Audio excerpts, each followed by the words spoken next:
ज्ञान दर्पण। ज्ञान दर्पण चैनल पर आपका स्वागत है। गाय और शेर। एक पहाड़ी के नीचे रामगढ़ नाम का एक गांव था। गांव के सारे जानवर हरी घास खाने के लिए सुबह उसी पहाड़ी के ऊपर बसे जंगल में जाते और शाम होते होते घर वापस आ जाते थे। हर दिन की तरह लक्ष्मी नाम की एक गाय अन्य गायों के साथ उसी पहाड़ी के जंगल में घास खाने के लिए गई थी।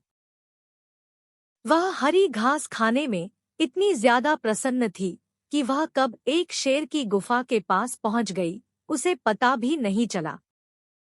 शेर अपनी गुफा में सो रहा था और वह पिछले 2 दिनों से भूखा भी था। जैसे ही लक्ष्मी शेर की गुफा के पास पहुंची, गाय की खुशबू से शेर की नींद खुल गई। वह शेर धीरे धीरे गुफा से बाहर आया और गुफा के बाहर गाय देखकर खुश हो गया। शेर ने मन ही मन सोचा कि आज उसकी 2 दिनों की भूख मिट जाएगी। वह इस तंदुरुस्त गाय का ताज़ा मांस खाएगा, और यह सोचकर उसने एक तेज दहाड़ लगाई। लक्ष्मी शेर की दहाड़ सुनकर डर जाती है। जब वह अपने आसपास देखती है तो वहां दूर दूर तक उसको कोई भी दूसरी गाय नहीं दिखी। जब वह हिम्मत करके पीछे मुड़ी तो उसे सामने शेर खड़ा हुआ दिखाई दिया। उस शेर ने लक्ष्मी को देखकर फिर से दहाड़ लगाई और लक्ष्मी से कहा, मुझे 2 दिनों से कोई शिकार नहीं मिल रहा था, मैं भूखा था। शायद इसलिए भगवान ने मेरा पेट भरने के लिए तुझे मेरे यहाँ पर भेजा है। आज मैं तुझे खाकर अपनी भूख मिटा लूंगा। शेर की बात सुनकर लक्ष्मी डर जाती है। वह रोते हुए शेर से कहती है, मुझे जाने दो, मुझे मत खाओ। मेरा एक छोटा बच्चा है जो अभी सिर्फ मेरा ही दूध पीता है। लक्ष्मी की बात सुनकर शेर ने हंसते हुए कहा, तो क्या मैं अपने हाथ में आए शिकार को ऐसे ही जाने दूं? मैं तो आज तुझे खाकर अपनी 2 दिनों की भूख मिटाऊंगा।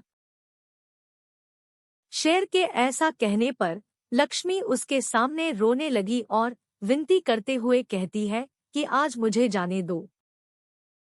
मैं आज अपने बछड़े को आखिरी बार दूध पिला दूंगी और उसे बहुत सारा प्यार करके कल सुबह होते ही तुम्हारे पास आ जाऊंगी।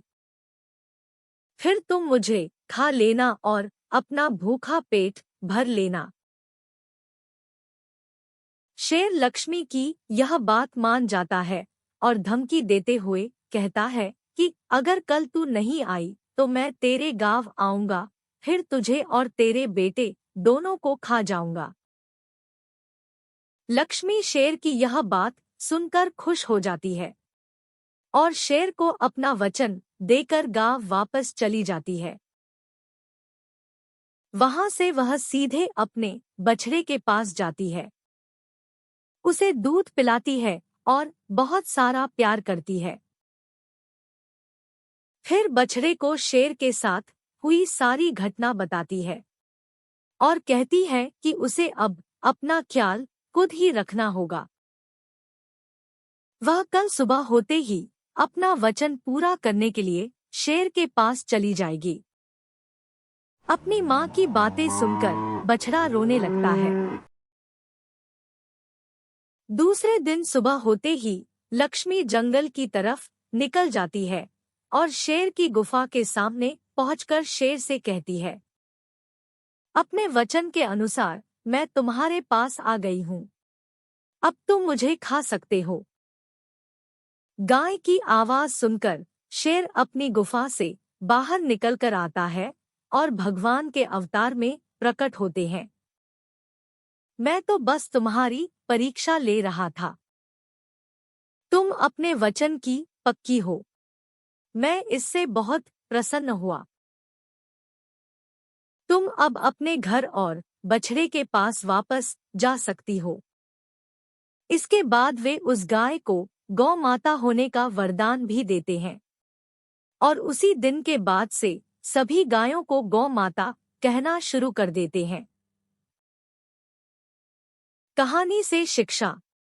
हमें जान की बाजी लगाते हुए भी अपने दिए हुए वचन को निभाना चाहिए। यही हमारे दृढ़ व्यक्तित्व को दर्शाता है।